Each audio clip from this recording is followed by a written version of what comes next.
Hey everyone, welcome back. So ready to really kind of dig into all this stuff about LGBTQ rights Yeah. in 2024. I know there's like articles and polls and just so much information out there, hmm and it can be kind of hard to Yeah, it can be overwhelming. yeah, just really get a grasp of it. Absolutely. And it's such an important conversation to be having, Yeah, for sure. especially now, as things are Yeah. changing so rapidly. Yeah, so I mean, obviously like there's been incredible progress like when we think about the legalization of same-sex marriage in the US, Right. but it's not like mission accomplished. Absolutely not. I mean, I was looking at some of this stuff from the Pew Research Center, Right. and, support is at an all-time high for same-sex marriage, hmm but it's still so geographically divided hmm in the U.S., hmm so it's kind of like this stark reminder that, like, Yeah. things aren't, totally equal everywhere. Yeah, it's a really good point because we often, we celebrate these milestones and we should, but it's important to remember that, that doesn't mean that everybody has Yeah. full equality. And there are, Yeah. places where legal protections are really inconsistent or absent. Right, and that inconsistency just makes it so much more complex. Yeah. And speaking of complexity, I was really struck by the increase in violence against transgender people, Yeah. particularly Black and brown trans women. Right. Like, even as we're seeing more visibility and acceptance in other areas, it's just like this Mm. stark reminder that,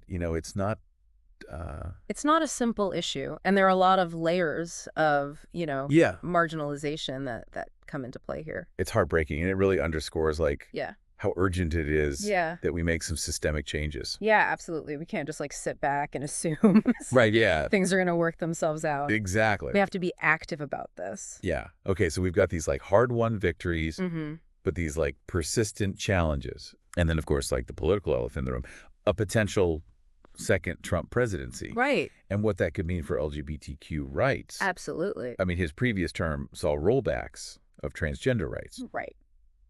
most notably the ban on transgender military service. Mm-hmm. And, that ban wasn't just symbolic. It had real consequences. Yeah. We saw spikes in mental health crises among transgender service members, increased rates of homelessness, Wow. and just a sense of betrayal from a government Yeah. that they had pledged to serve. And if we look at the policy proposals from his current campaign, Hmm. there's a real fear within the LGBTQ community that, Yeah, history could repeat itself. for sure. It's definitely like a cause for concern, Yeah. especially when you think about like the broader political climate Absolutely. and just the rise of anti-LGBTQ rhetoric. Yeah, it's a reminder that rights are not a given. Yeah. There's something that we have to Yeah. defend and advocate for constantly. And it's not just about the formal legal battles. Hmm. It's about creating a culture of inclusivity Right. where everyone feels safe, valued, respected for who they are. Yeah. That actually brings me to something that I thought was really interesting when I was going through all these sources, is Yeah. this idea of like Mhm. the power of inclusive communities. Yeah. It's more than tolerance. Mm-hmm. It's about like actively fostering environments Yeah.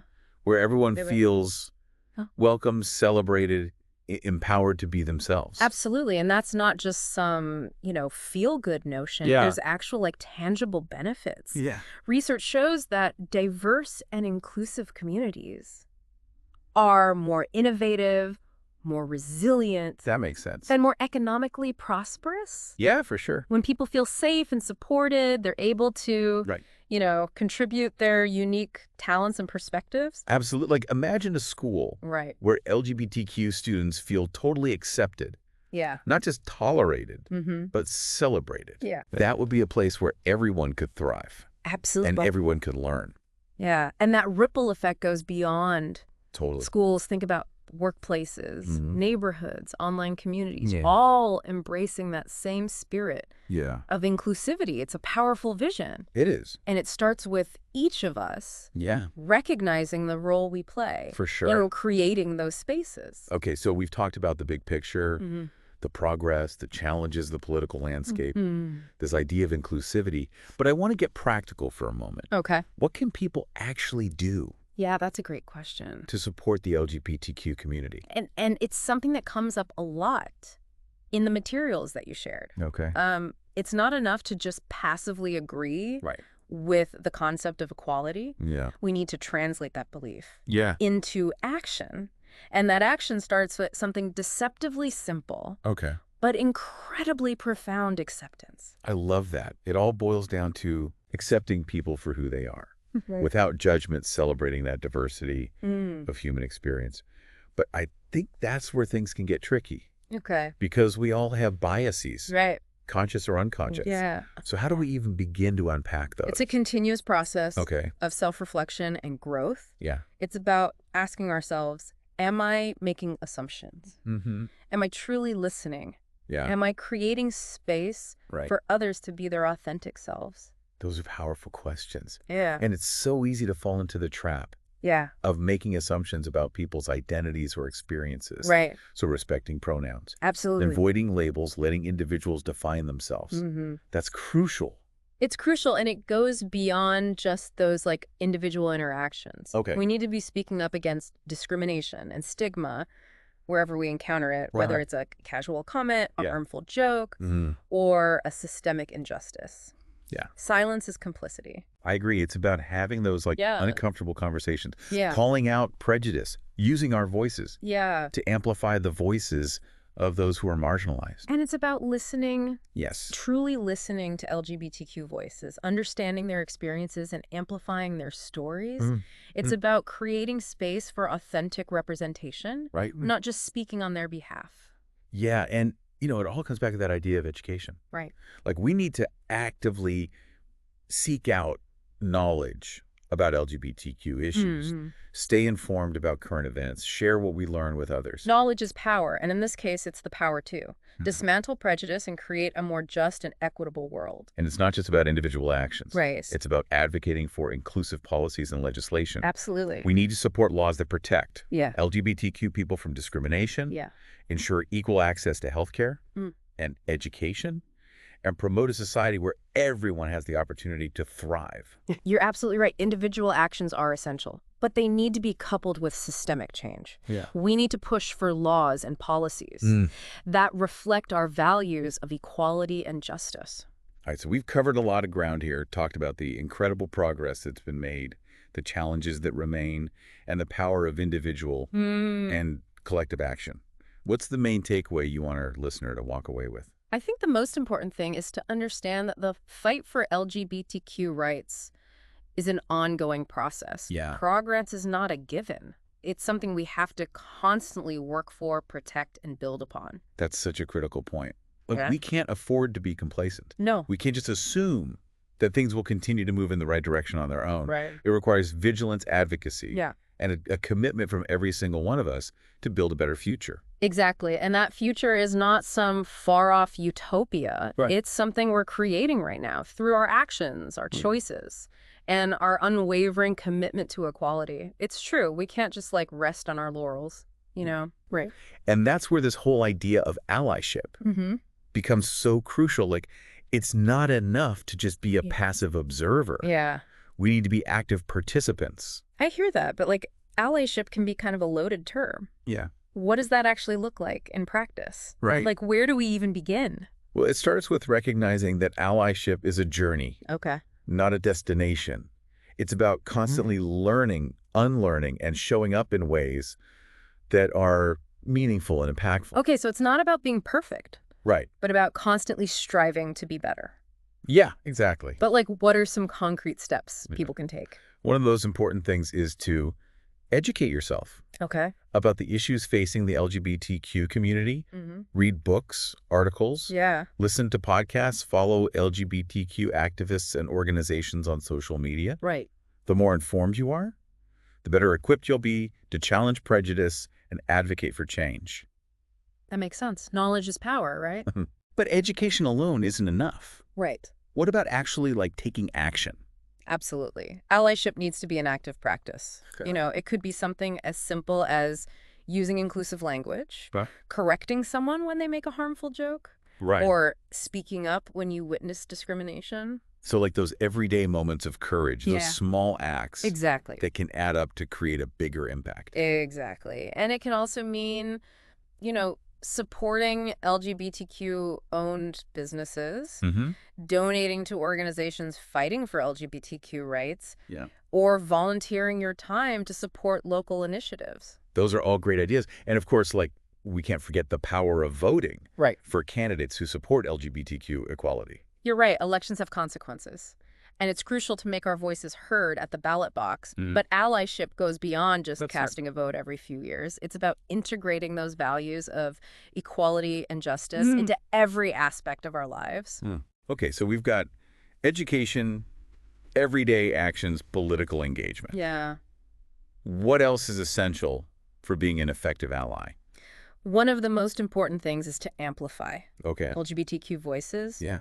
share their stories, promote their work, and create platforms for them to speak their truths. That's so crucial. It's not about speaking for the LGBTQ community, but creating space for them to speak for themselves. Precisely. And that means stepping back sometimes and recognizing that we don't always have the answers. Right. It's about being humble, Mm-hmm. listening with an open heart, and learning Yeah. from those with lived experience. I appreciate that reminder. It's easy to get caught up in wanting to help. Yeah, But sometimes the best way to help is to just listen exactly. and create space for others. But I have to admit, going through all this research, it can feel overwhelming sometimes. Yeah. The challenges seem so immense, the setbacks so disheartening. It's a valid question. And it's important to acknowledge the pain, the frustration, the anger that comes with witnessing injustice. But amidst all that, I think it's crucial to hold on to hope. Yeah. And that hope comes from recognizing the incredible resilience of the LGBTQ community. You're right. Throughout history, LGBTQ individuals Yeah. have faced unimaginable adversity, and yet they've consistently risen above those challenges, Yeah. creating vibrant communities, fighting for their rights, and inspiring generations with their courage and determination. It's truly remarkable. And that spirit of resilience, that unwavering belief in a better future, that's what fuels this movement. And it's something that allies can draw strength from as well. It's like this reminder that even in the darkest of times, the human spirit can triumph, and that gives me hope. But let's be real. Okay. There are still so many battles being fought. Right. So many issues at the forefront of the LGBTQ rights movement. What are some of the most pressing concerns Okay. that our listener needs to be aware of? One issue that's been getting a lot of attention, and rightfully so, is the fight for transgender rights. We're seeing a surge in legislation targeting transgender individuals, particularly transgender youth. It's alarming. There are these attempts to ban gender-affirming care for minors, Right. to restrict access to bathrooms and locker rooms, and to prevent transgender athletes from competing in sports consistent with their gender identity. And these legislative efforts are often cloaked in this language of protecting children or preserving fairness. Yeah. But when you peel back those layers, you often find that these arguments are rooted in misinformation, fear-mongering, and a fundamental lack of understanding of what it means to be transgender. I was reading a report from the Human Rights Campaign, and it highlights how these bills are not only discriminatory, but also incredibly harmful to the mental and physical well-being of transgender youth. It's heartbreaking, especially when you consider the high rates of suicide and self-harm. Among transgender youth, these bills are literally putting lives at risk. And that's why it's so critical to challenge those harmful narratives. We need to educate ourselves, speak out against these discriminatory laws. And center the voices of transgender people. In these conversations, their lived experiences are the most powerful tool we have to combat misinformation and prejudice. Okay, so we've got this legislative battle over transgender rights. What else is on the radar? Another area of concern is the rise of anti-LGBTQ rhetoric and violence. We're seeing a resurgence of hate speech, both online and offline. It's like this backlash against the progress that's been made. And it's not just words.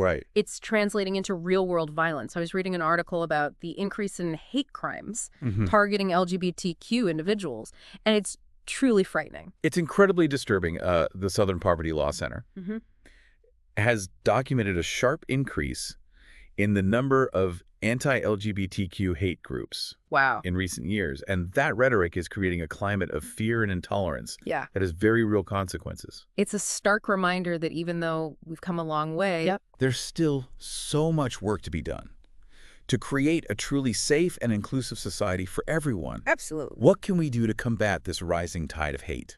We need to be vigilant in calling out hate speech, Hmm. supporting victims of violence and advocating for stronger laws, and policies to protect LGBTQ individuals. Okay, so we've got the legislative front, the rise of hate speech and violence. Right. What else is crucial for our listener to understand? One area that often gets overlooked is the intersectionality Oh. of LGBTQ rights with other social justice movements. Right. We need to recognize that LGBTQ individuals come from diverse backgrounds Yeah. and face unique challenges based on their race, ethnicity, religion, socioeconomic status, and other factors. You're right. It's about understanding that these fights are all interconnected. We can't address LGBTQ rights without also addressing racial justice, Right. economic inequality, and all forms of oppression. Exactly. It's about building coalitions, working in solidarity with other marginalized groups, and recognizing that true liberation requires a holistic approach that tackles all forms of injustice. You know, thinking about it this way, it's like this beautiful tapestry, right? Yeah. All these different threads woven together, Yeah. creating a stronger and more vibrant whole. That's a beautiful analogy. And when we work together, when we amplify each other's voices, Right. when we recognize our shared humanity, that's when we can truly create lasting change. Okay, so we've talked about the need for allyship, the importance of intersectionality, the power of collective action. But at the end of the day, it all comes back to the individual. Right, absolutely. Change starts with each and every one of us. It Yeah. starts with examining our own biases, challenging prejudice Right. in our own circles, and making a conscious effort to create a more inclusive and welcoming world. It's about those everyday moments of kindness, Yeah. those small acts of courage, those seemingly insignificant choices Right. that, when multiplied by millions, can create a seismic shift Mm. in our society. You're right. It's about recognizing that we all have a role to play in building a better future. A future where everyone feels safe, valued, and loved for who they are. I love that. Yeah. But I know it can be a lot to process. Yeah. We've covered so much ground in this deep dive, and it can feel overwhelming at times. Yeah. So before we wrap up this second part, Okay. I want to pause and ask you, our listener, a question. So as you've been listening to us kind of break down all this stuff about LGBTQ rights in 2024, what's resonated with you the most? Yeah. What surprised you?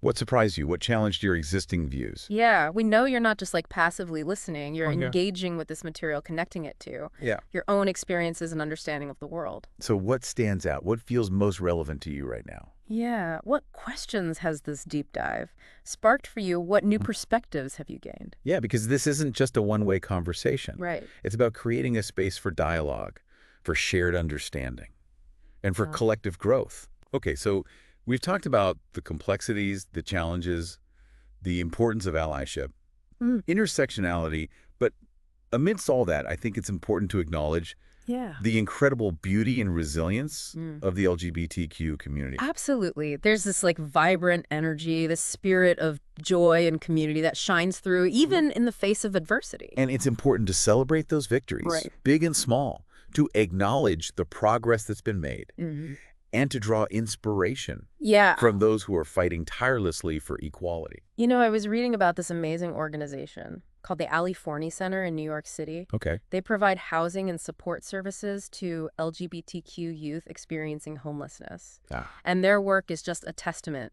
to the power of community and compassion. that's incredible. It's a reminder that even amidst all the challenges, Yeah. there are people out there making a real difference in the lives of LGBTQ individuals. Absolutely. And it's not just organizations, it's Right. individuals too. The activists, the artists, the educators, the everyday heroes who are working to create a more inclusive and equitable world. Exactly. And those individuals are everywhere. Yeah. They're your neighbors, your colleagues, your friends. They're the people who are challenging the status quo, speaking up for what's right, and living their lives authentically. Right. And that authenticity is contagious. Yeah. It inspires others to do the same, to embrace their own uniqueness, Yeah. and to fight for a world where everyone can do the same. You know, it's easy to get caught up in the political battles and the legal debates. Yeah. But ultimately, the fight for LGBTQ rights is a fight for human rights. Yeah. It's a fight for dignity, respect, and the fundamental right to live a life free from Yeah. discrimination and violence. Beautifully said. And it's a fight that we can all be a part of. regardless of our own sexual orientation or Yeah. gender identity.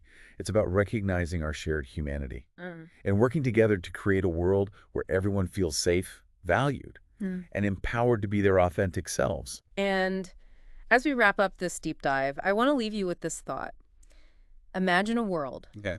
where everyone, regardless of who they love or how they identify, feels truly celebrated. What would that world look like? How would it feel? What role would you play in creating it? Those are powerful questions. Yeah.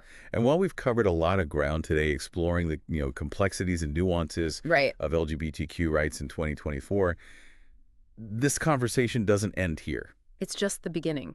And we hope this deep dive has sparked something within you, a Yeah. desire to learn more, to engage more deeply, and to become a more active participant in the ongoing fight for equality. Because change starts with each and every one of us. It starts with those individual acts of courage, kindness, and compassion Mhm. that ripple outward, creating a wave of change that transforms our communities and our world. So keep learning, keep listening, keep challenging the status quo, and keep believing in the power of love and acceptance to create a brighter future for all. Thanks for joining us on this deep dive into LGBTQ rights. Until next time, stay curious, stay engaged, and stay hopeful.